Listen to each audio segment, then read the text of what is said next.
Nos preguntábamos más temprano, ¿qué pasa cuando un integrante de la familia, particularmente alguien más grande, empieza a olvidarse las cosas? Y se la repite una vez, y se la vuelve a repetir otra vez, y casi siempre eso termina en una discusión, un grito, un enojo, pero si te lo dije recién. El tema es que eso puede denotar algo que hay que observar, es un síntoma de algo que nos puede preocupar. ¿O no, doctor? Está el doctor Santiago Sanfilippo con nosotros, que es un especialista en el tema. Hablamos de los primeros síntomas de una posible demencia. ¿Cómo está, doctor? Buen día. ¿Qué tal? Buenos días, Cristian, ¿cómo están? Bien, muy bien. Es una situación bastante repetida que le debe llegar seguido al consultorio. Sí, uno de las consultas más frecuentes, especialmente en aquellos mayores de 60 años, está siendo actualmente los trastornos de memoria, que pueden ser uno, como bien has dicho, uno de los primeros síntomas de una probable demencia. No olvidemos que el Alzheimer es una de las demencias. Hay otro tipo de demencia, como la demencia vascular, la demencia de Pick, se da en personas más jóvenes, o la demencia degenerativa por consumo de alcohol, por ejemplo, o la demencia frontal. Pero la más frecuente de todas es sin duda la demencia de Alzheimer. Ahora, si después de los 60 años comenzás con un trastorno de memoria, casi específicamente referido a la memoria reciente, digamos, a la memoria de todos los días, a la memoria inmediata. Si uno comienza a ser repetitivo, comienza a hacer la misma pregunta, se olvida dónde deja las cosas, se olvida la hornalla encendida, se olvida la puerta abierta, bueno, eso es uno de los primeros síntomas que puede indicarnos que existe algún trastorno en la parte cognitiva.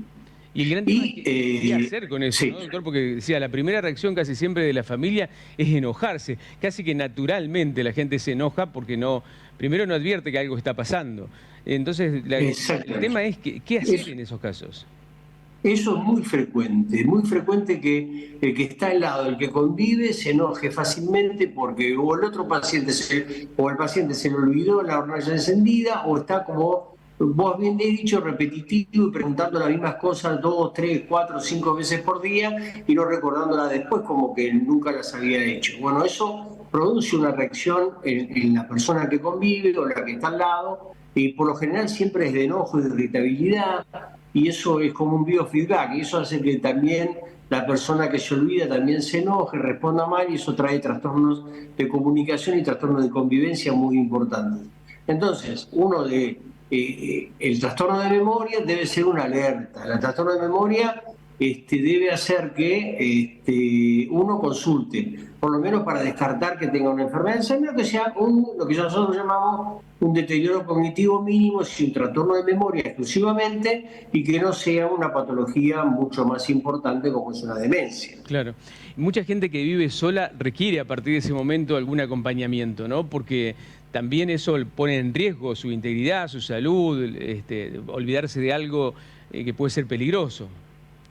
Y sí, porque trastorno de memoria, la enfermedad va avanzando y a los trastornos de memoria se le va incorporando luego, por ejemplo, la desorientación. Claro. El paciente pierde la orientación, no sabe si es de día, de noche, el horario que es, o pierde la orientación en el espacio, incluso dentro de la misma casa puede perderse y en lugar de arrancar para el baño va para el dormitorio, digamos. Sí. Eso produce problemas. Y después produce lo que se llama anapraxias. Apraxias quiere decir la pérdida de habilidades de cosas que anteriormente hacía. Por ejemplo, si podía cocinar, por ahí se olvida de la receta, se olvida de la forma de cocinar, o comienza con dificultades para vestirse o para higienizarse. Bueno, todo eso hace que se alteren las actividades de la vida diaria, y eso produce trastornos inclusive peligrosos para el paciente, peligrosos para la familia. Y cuando esos pacientes son medicados, hay que tener en cuenta que la medicación debe ser administrada por un tercero y no dejarle la medicación al que padece este problema, porque puede llegar a no tomarla o puede llegar a tomarla varias veces. Claro, claro. O sea, sí o sí requiere un acompañamiento, más allá del tratamiento médico, alguien que esté velando por él a partir de ese momento. Sí, uno tiene que evaluar los diferentes casos. Hay pacientes que son autodependientes, que no necesitan para todo, pero sí necesitan, por ejemplo, que se le administre la medicación, o necesitan que se prepare la comida, y pueden permanecer solo un tiempo. solos un tiempo, pero a veces necesitan de un acompañante para que los guíe y le haga hacer las cosas, incluso para higienizarlos y demás, cuando ya la situación es mucho más importante, ¿verdad? Es decir, esta enfermedad va progresando en síntomas. Claro, le iba a decir eso justo, que hay que tener en cuenta y asumir que va a ser progresivo. Si bien se puede enlentecer, pero va a ir avanzando con el tiempo. Es una enfermedad progresiva degenerativa, así como lo es el Parkinson, por ejemplo. Claro. Es una enfermedad que no tiene al momento una cura, lo que tiene sí es un tratamiento, y un tratamiento precoz hace que, primero, que la familia esté preparada para todo eso y pueda organizar tanto la vida del paciente como la vida de la familia, porque eso va a requerir de muchas cosas más y uno tiene que organizarse sabiendo lo que tiene en el futuro. Segundo, dar la medicación adecuada para tratar de que los síntomas se presenten más lentamente, no sean tan importantes. Y hacer una rehabilitación neurocognitiva, física, integral, completa, para que vuelva, por lo menos se haga enlentecimiento en la evolución de la enfermedad. Eso es muy importante, porque cuanto más lento esté, menos problemas a tener tanto para los cuidadores como para el paciente. Porque acá también está el tema de los cuidadores, que también reciben una carga importante de sentimientos y eso le produce trastornos traumáticos también importantes y cansancio y lo que se llama el cerebro quemado. Muchísimas veces el burnout es producto de cuidar a un paciente con una demencia o con un Alzheimer. Así que también hay que pensar tanto en el paciente como en la familia como en el cuidador. Tal vez el paciente sea el que menos dimensión tiene de lo que está sucediendo. En la enfermedad de Alzheimer, la mayoría de las veces el paciente niega que tenga problemas de memoria, o sea que cuando uno lo interroga, la familia dice que tiene problemas de memoria, uno interroga al paciente y dice, no, yo no tengo problemas de memoria.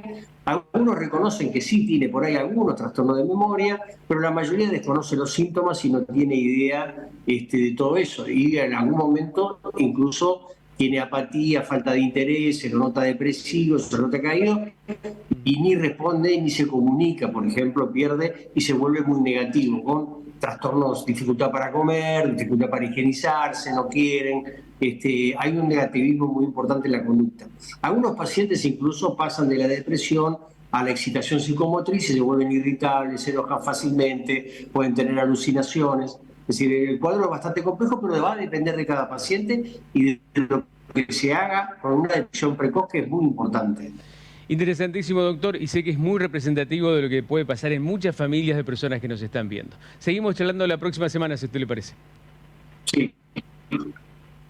Un abrazo grande, perdón. El doctor Santiago Sanfilippo con nosotros desde Gualeguay, en este caso desde la sede de Gualeguay del CENER, el Centro de Neurología de Entre Ríos.